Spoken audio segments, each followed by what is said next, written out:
Hello YouTube. This is my very first YouTube video. I'm on here making my very first video on YouTube, and I'm trying to do something a little bit different than some of the things I've seen.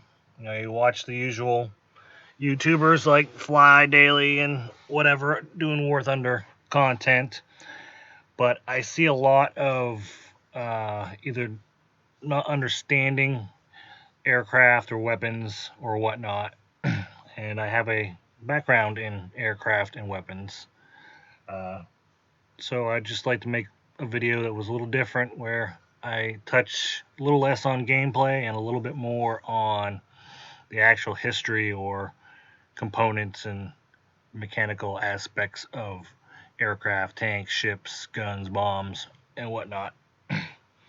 So today we're going to be doing the Alouette II, or the Lark.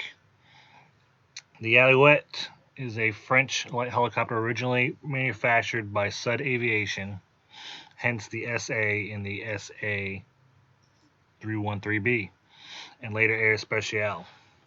Aerospatiale went on to become Eurocopter, and then nowadays it's all tied up with Airbus and one big company in Europe.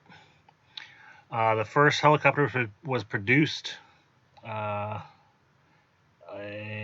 its inaugural flight in 12th of March 1955. It was the first production gas-powered turbine engine helicopter. I said that kind of funny. First production helicopter powered by a gas turbine engine.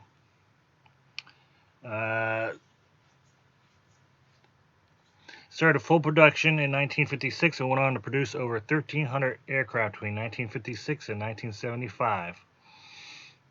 The aircraft was not only made in Europe or in France by Aerospatiale, it was also made by Republic in the United States and Saab in Sweden, and became the first French aircraft of any kind and the first helicopter in the world to be granted American certification. It was the first helicopter to perform a mountain rescue mission, having been deployed to evacuate a mountaineer who had suffered from cardiac arrest at over 13,000 feet. Now, I don't know if you all know this, but helicopters don't like to go high. Those little spinny things on the top there don't like thin, high air. This particular helicopter here had an advantage over prior helicopters because it had the turbine engine, whereas a piston engine would lose power the higher it went, whereas a turbine is not as affected as harshly as a piston engine is. Let's see, where was I talking about? On January 3rd, 1957, the Alouette was called upon again in order to rescue a crew of a crashed Sikorsky S-58, which I think I got a picture of right here. S-58, this is old style radial engine piston driven helicopter. They later converted these helicopters over to turbine engines also, but at the time the Alouette was the only thing in town with the turbine going.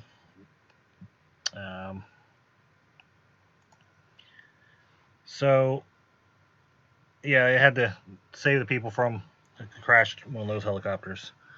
The Alouette is powered by a, I don't know if I'm going to say this right, a Turbomeca Atus 2 B6 turboshaft engine. I think I got another picture of that over here.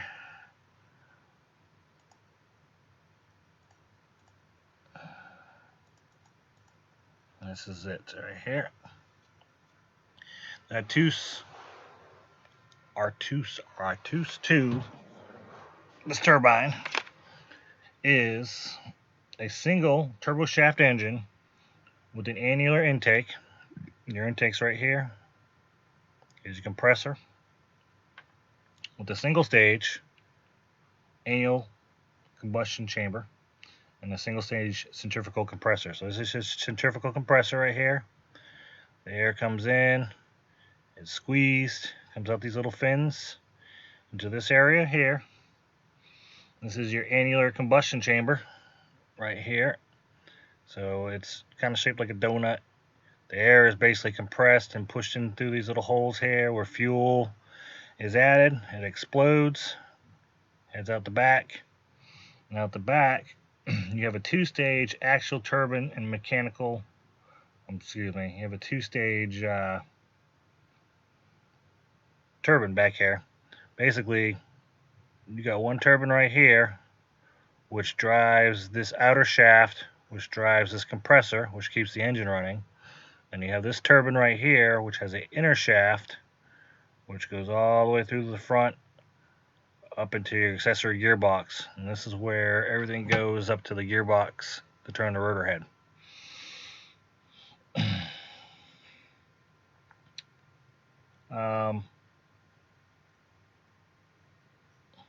This engine put out approximately 350 shaft horsepower, or excuse me, 530 shaft horsepower, which was pretty good for the size. These were originally auxiliary power units for larger aircraft for helping starting and whatnot, and they decided to give them a shot on helicopters, and the rest is history.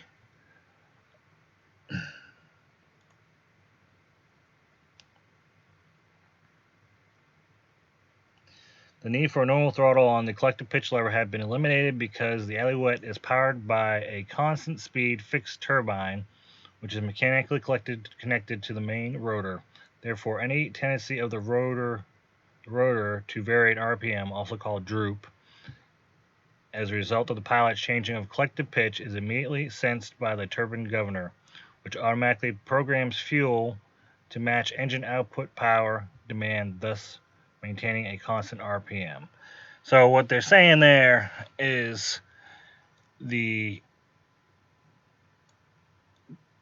you pull up on the collective for the helicopter, you increase the pitch, the angle of the blades. The more angle you have on the blades, the more lift they produce. So these will rotate nose up, tail down, and produce more pitch.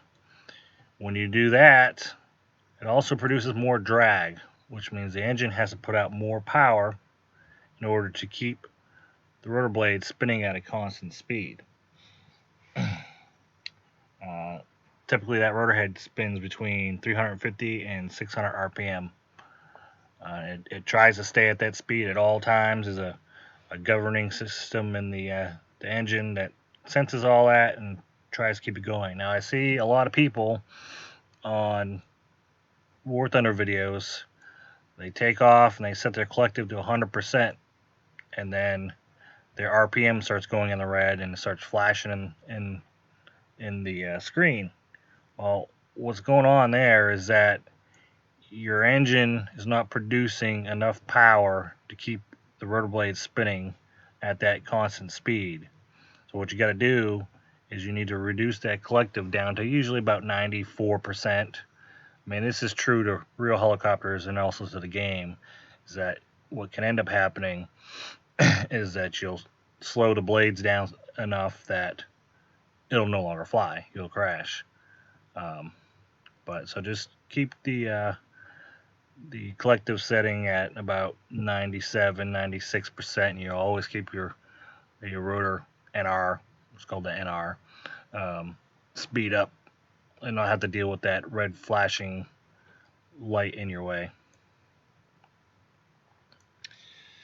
So another interesting thing about this helicopter is that the airframe is made out of welded aluminum or welded steel tubing, and that tubing from the tail boom to the frame of the helicopter is filled, was all welded into one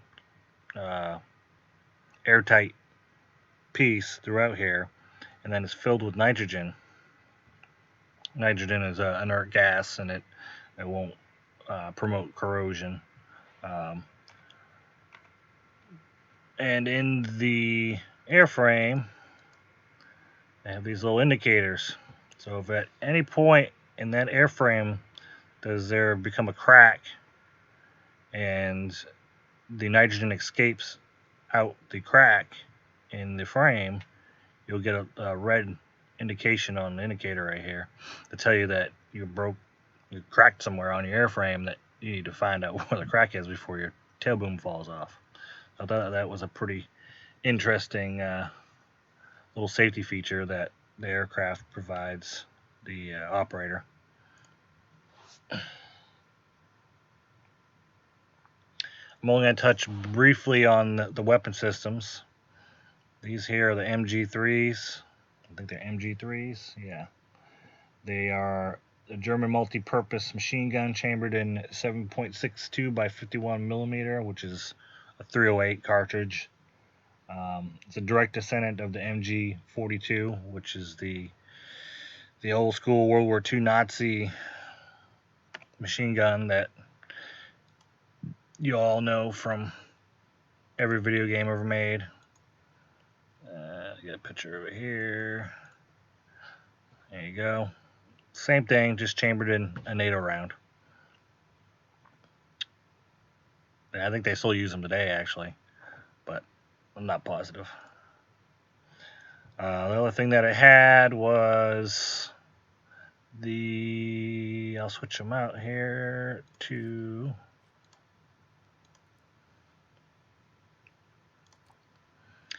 some rockets. Had the SNEB 37 millimeter rockets. Some of the first rockets designed and made after World War II. With these rockets, I mean, this helicopter, you want to be behind cover. You don't want to be trying to dive in, into the map and shooting rockets at people and stuff. You get hit once in this very open aircraft with no armor, you're dead. You need to be a little sneak with this thing here. But I see a lot of people who just climb up to altitude and shoot their rockets. Well, here, I got a picture of these rockets here too. There's one I saw for sale. There's one taken apart, but that's the only picture I could find of one. Just your standard foldable fin 37 millimeter rocket. They'll do some damage, but like I said, with this helicopter, you want to be a little more on the sneaky side. Go back to missile. Alright, these are your main bread and butter weapons for this aircraft.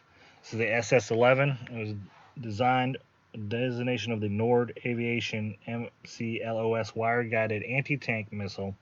An American service missile was designated the AGM-22. The missile entered service with the French Army in 1956. Production of the S-11, S-12 series ceased sometime in the 1980s, by which time over 770,000 had been produced. The first combat use of the S-11 was in 1956 by the French Air Force, fired from a Dassault MD-311. I'll show you guys that. That's kind of an interesting aircraft to be shooting guided missiles from. Here we go. So the first use was launching them off of these here. The Dassault MD-311 light twin-engine transport as a method of attacking fortified caves located in steep mountain gorges during the Algerian War. The combat experiment proved extremely successful and became standard on other French Air Force MD-311s stationed in the Algerian War theater. The French Army took note and introduced the world's first specialized combat helicopter firing anti-tank missiles based on the Alouette II, which saw extensive combat in the conflict from 1958 to 1962.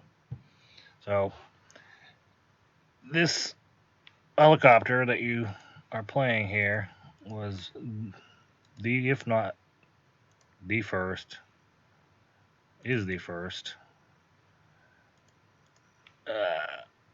designated attack helicopter to go into service with anybody. So That's why it wasn't that much. It was pretty good for the time, but stay behind cover. Don't fly at 8,000 feet, because pretty much anything will shoot you down in this. You got to be really, really sneaky with this helicopter. If you're flying, I don't care what helicopter you take out. I don't care if it's the Ka-50. If you're not flying at treetop level, you're not flying a helicopter right. You need to be down in the trees where the other aircraft can't get you, and you got to remember some of the anti-aircraft guns are radar guided, so once you pop up from behind that hill, they're going to see you and shoot you. So get low. But interesting helicopter. It's fun to fly. You're not going to get a ton of kills with it, but the more you use it, the better you get. Well, I think that's going to be it for my first video.